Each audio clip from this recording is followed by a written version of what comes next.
नमस्कार, सुप्रभात। स्वागत है आप सभी का। मैं हूं अमृता चौरसिया और आइए फटाफट नजर डाल लेते हैं अब तक के तमाम अपडेट्स पर।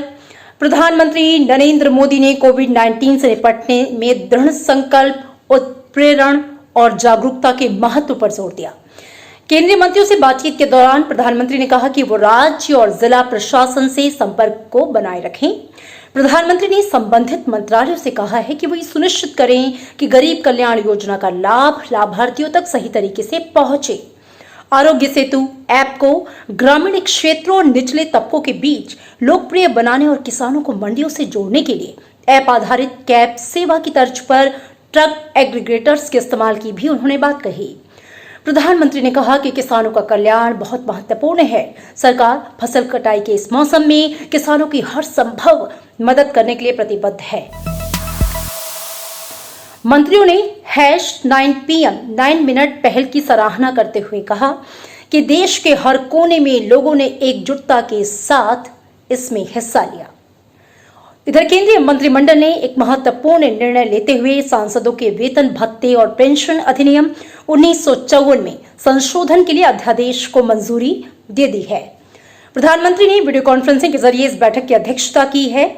बैठक में निर्णय लिया गया है कि सांसदों के वेतन में से 1 साल तक 30% राशि की कटौती होगी। यह अध्यादेश 1 अप्रैल से प्रभावी हो गया है। सूचना और प्रसारण मंत्री प्रकाश जावड़ेकर ने इसकी जानकारी दी है। उन्होंने कहा कि मंत्रिमंडल एक और अहम फैसले के तहत 2020-21, 2021-22 तक यानी कि 2 साल तक सांसदों को सांसद क्षेत्रीय विकास निधि नहीं दी जाएगी। उन्होंने कहा कि इससे जमा होने वाली जो 79 अरब रुपए की राशि है वो कोविड-19 से निपटने के लिए भारत की समेकित निधि में जमा कराई जाएगी।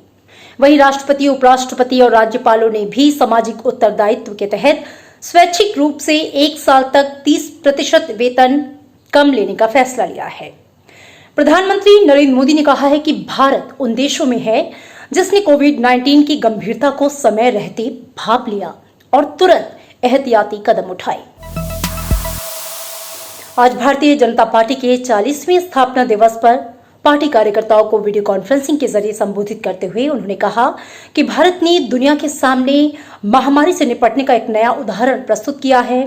प्रधानमंत्री ने मौजूदा परिस्थितियों से निपटने में परिपक्वता का परिचय देने के लिए देशवासियों की भी प्रशंसा की है।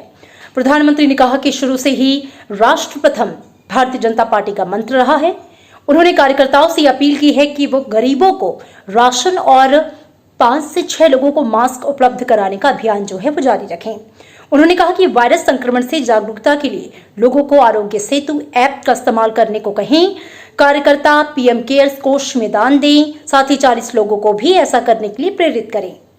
उन्होंने कहा कि एक लंबी लड़ाई है, लेकिन भारत न थकेगा और न ही हारेगा।